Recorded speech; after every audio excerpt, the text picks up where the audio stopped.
Bonjour Philippe Kokwa Mendoji. Bonjour Philippe. Je vous retrouve à la manifestation de Togo Dobo, une manifestation citoyenne donc devant l'ambassade du Togo à Paris. Alors quel est le mot d'ordre aujourd'hui? Le mot d'ordre, c'est le rejet total de la nouvelle constitution qui a été débattue et votée par une assemblée nationale sans mandat. Leur mandat ayant expiré depuis le 31 décembre 2023, nous estimons qu'ils n'ont plus la compétence, ils n'ont plus la latitude de toucher à la Constitution. Fort veut faire une relecture, ou bien il a demandé une relecture. Quel est votre avis là-dessus? C'est de la pure diversion. Comment voulez-vous qu'après avoir volé notre Constitution, Constitution que 2 millions de Togolais ont votée en 1992, on revient nous dire non, on va aller juste relire, même une 20e relecture ne résoudra pas le problème. Pour vous, le retrait? Le retrait pur et simple. Il faut que le texte soit retiré et que la constitution que les Togolais se sont librement donnée, 2 millions de Togolais pour rappel, se sont donnés en 92, soit restaurée, un point barre. C'est une diversion de nous dire qu'ils vont repasser cela au garage. Le garage, là où ils sont là, c'est un garage. D'accord. Les 91 députés n'ont même plus leur place. Pour rappel, dans moins de 20 jours, les élections se préparent au Togo.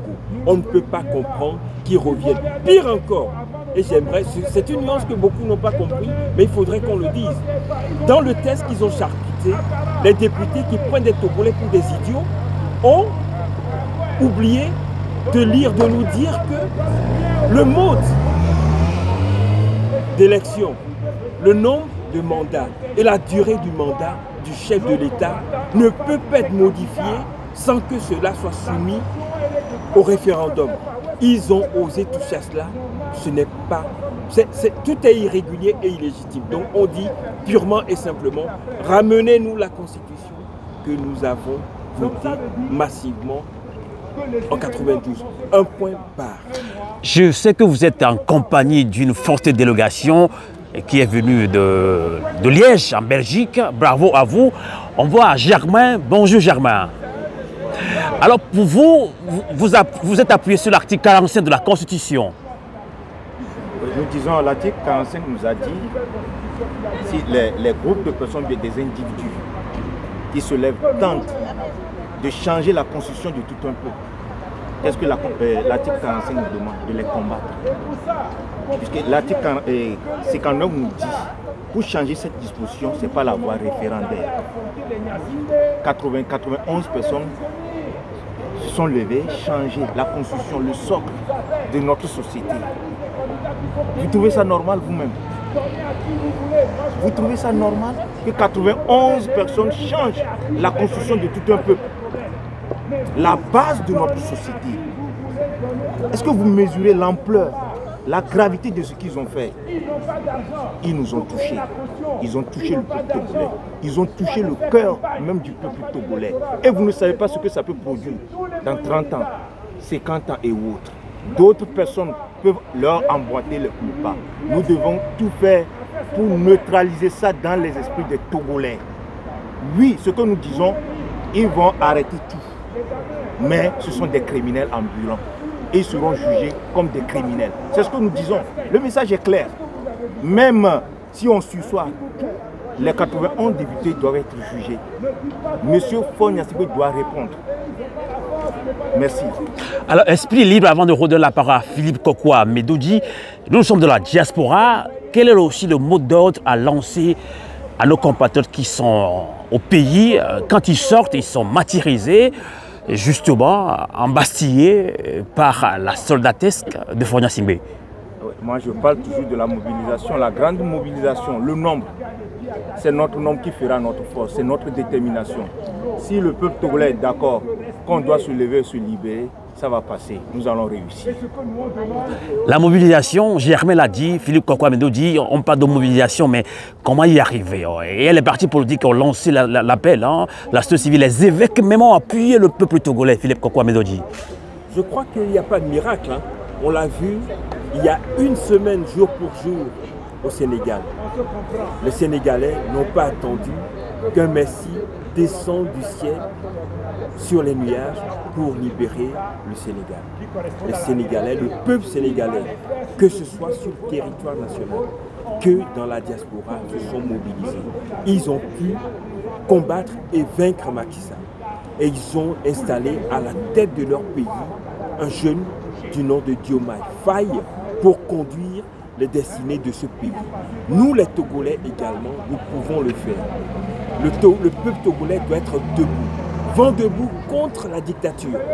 Nous ne pouvons pas accepter. Cette fois-ci, ils ont été trop loin. C'est l'erreur de trop qui a été commise. Il faut qu'ils nous ramènent notre constitution. S'ils ne le font pas, ils nous trouveront sur leur chemin. Nous avons d'ailleurs, le 20 avril prochain, une bonne occasion pour leur dire que assez, c'est assez. J'appelle le premier pas vers cette mobilisation gigantesque. Il faudrait que nous saisissions les élections législatives et régionales du 20 avril prochain pour en faire un référendum, pour dire à fort que nous voulions, pour qu'ils entendent que nous voulons qu'ils ramènent notre constitution de 92, allons massivement voter. Nous allons voter tous les partis, tous les candidats, sauf ceux qui ont soutenu le coup d'État avorté, le coup d'État contre la Constitution. Nous demandions, vous connaissez les listes, hein? Je ne les cite pas, ils sont nombreux, ils sont une dizaine. Nous allons les sanctionner proprement dans les urnes. Tenez-vous bien, peuple togolais. Nous, dans la diaspora, malheureusement, ils nous privent du droit de vote. C'est pas grave. Mais vous qui êtes sur le terrain, lorsque vous irez voter, restez dans les bureaux de vote. Notre code électoral nous l'autorise. Nous devons rester. Et ils ont l'obligation de faire le dépouillement le jour même des élections. Restez et lorsqu'ils auront fini de dépouiller, prenez des photos et renvoyez-le nous pour que la CENI ne vienne pas nous dire le lendemain que ce n'est pas vos candidats que vous soutenez, que vous connaissez et qui sont des gens dignes de confiance.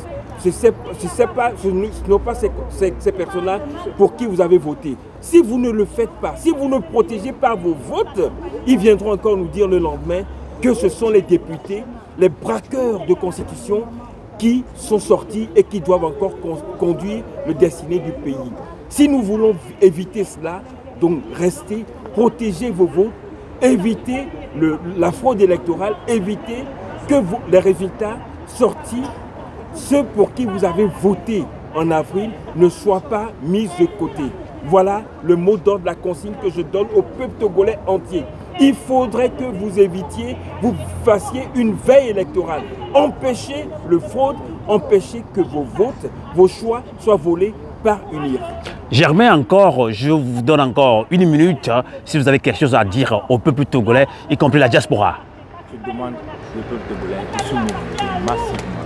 Nous allons arrêter bientôt cette conférence. Merci.